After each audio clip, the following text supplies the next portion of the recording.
everybody. Welcome to this online session.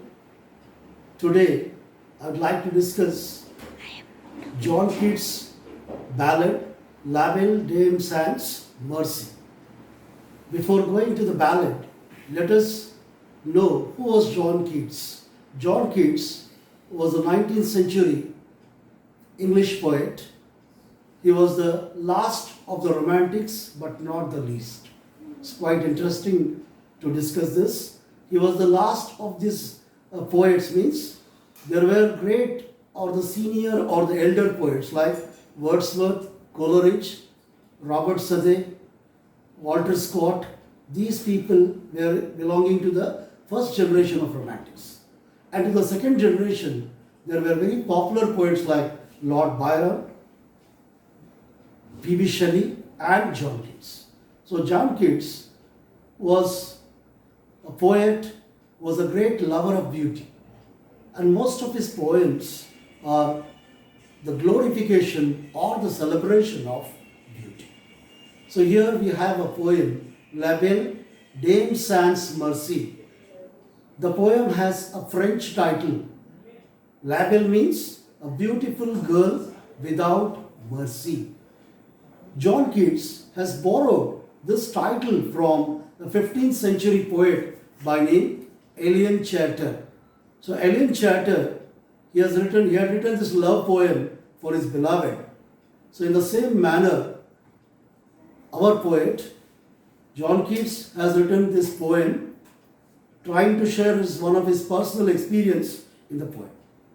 But prior to that, John Keats was a poet par excellence.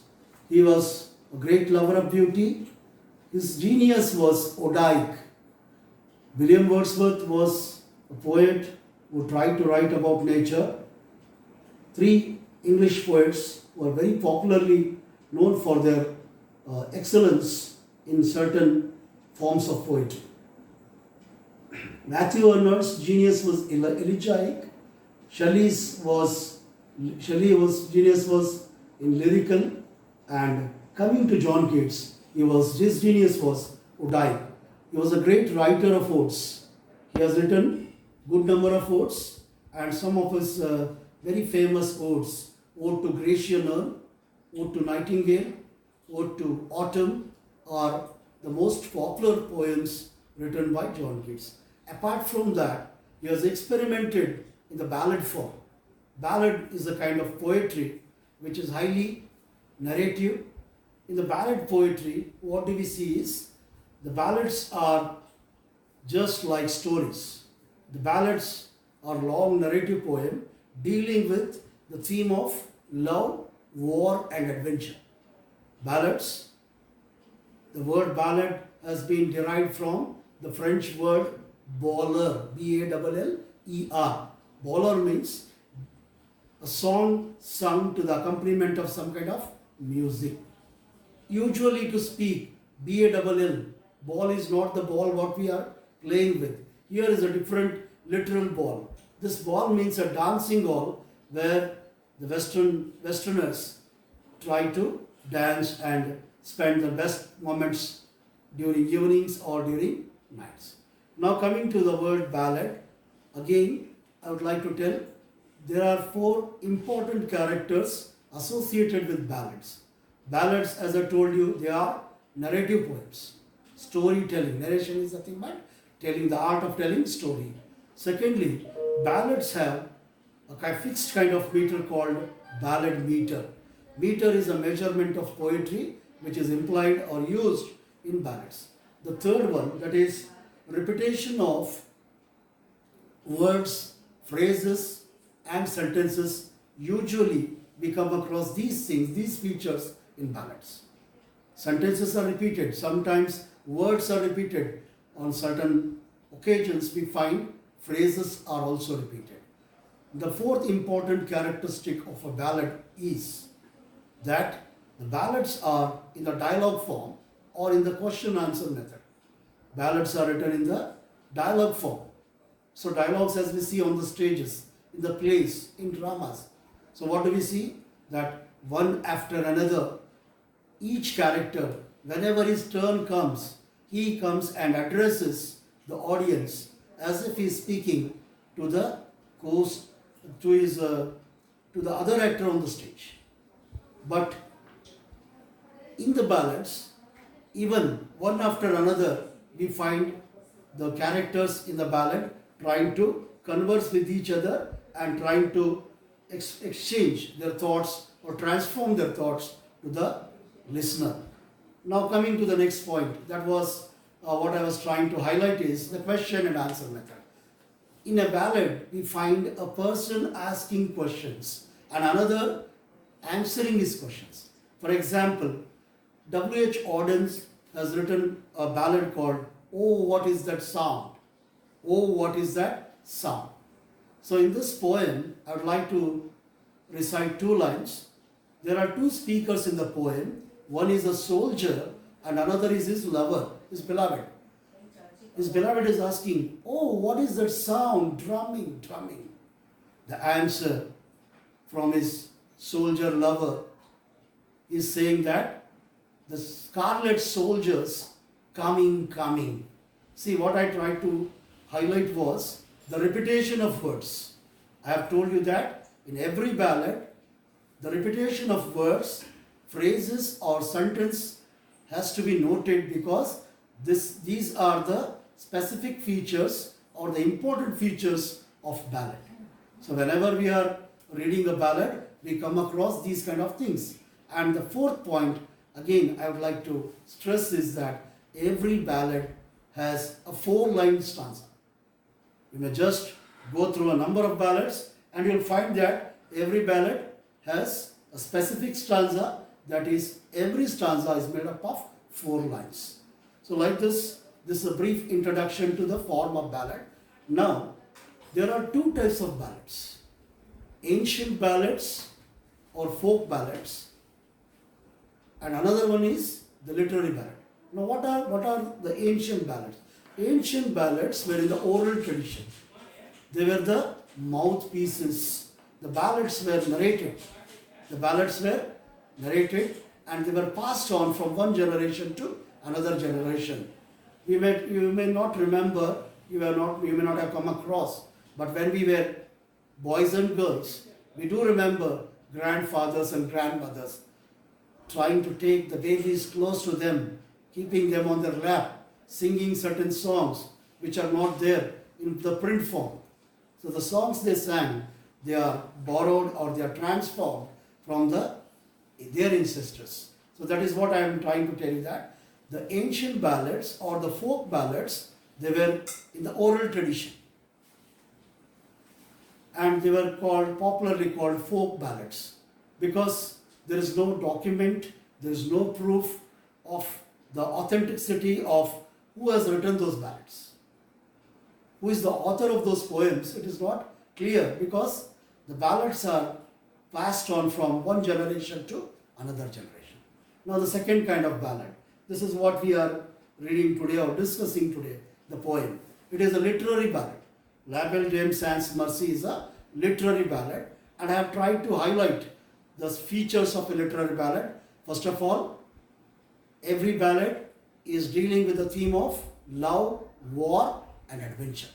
And even sometimes, certain times, we come across patriotism is also one of the themes handled by the poets. The second point I would like to tell is that it has a measurement called ballad meter. It is not like the tape or the length what we are measuring. Here it is certain prosodic form of measurement of the poetry. It is done through that method, and that's why it is the song is measured by ballad meter. Third, I have told you that repetition of words, phrases or sentences. And the fourth feature I have already told you is that dialogue form or the question and answer method. So these are the things we should remember. A literary ballad is authentic because the name of the writer is mentioned there, whereas the ancient ballads or the folk ballads, there is no authentic record of who has written. So literary ballads are in the written form in the print form, we can come to the conclusion this particular ballad is authored by certain poet or certain writer. That's why whatever is written, whatever is in print is a document. So we find these things in ballads. Now let us return to John Keats.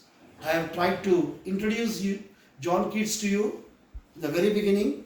So John Keats was a poet who is still remembered because he just lived for 25 years. Within the specific period of, short period of 25 years, he has contributed a big bulk to English literature. So if Keats had left for another 25 years or 50 years, what could have been the richness of English literature? Just you could imagine. So John Keats was a genius. He was a poet par excellence. That's what I'm telling you time and again. And his poem today we'll discuss La Belle Dame Sans Merci. The title is in French. The title is borrowed from a 15th century poet Alan Chartier. Here John Keats has tried to project before us what is happening in the poem. Again in the poem we meet two characters. The speaking voice in the poem is through the two characters, the poet is trying to bring the thought of the poem or the message of the poem. Now, when the poem opens or the poem begins, so here the first line of the poem, "Oh, what can ail thee, knight at arms, alone and palely loitering? The sedge has withered from the lake and no birds sing." What the poet is saying? What can ail thee, knight at arms? Knight at arms means the soldiers who are serving the lords of the royal family like kings. So here a soldier is seen wandering, a knight at arms is seen wandering in a very remote place where no one is there. He is alone trying to find or search somebody. So that's why the poem begins with a question. Oh, what can ail thee? What is your trouble? Oh, gentleman, the poet is asking. You are alone, palely loitering. Is saying that why you are alone? You don't have anybody to accompany you? Why you are so alone? What has made you to come to such a distant or remote place is the question. Palely loitering, you are looking very weak. Your appearance is weak and your loitering means wandering. Why are you wandering? What have you lost? Is there any loss that you have incurred? This is the question mark. The sedge has withered from the lake and no birds sing. It means like it is looking like a graveyard. The sedge of the lake has been withered. So the small plants which are very much located at the edges of the river or the lake, they have dried up. It means that there is nothing, no color in nature to attract a man to go there. And further he says that no birds sing, no music, no color in life. What is this life? Why and what you have lost? The poet is asking, or the speaker is asking, and is trying to learn from the knight at arms. So this is the first stanza of the poem. I've tried to brief it up. So in the next session, again, let us continue and try to discuss the things. Till then, I hope you like this video and subscribe to my channel. Until then, it's goodbye from me. Have a nice day.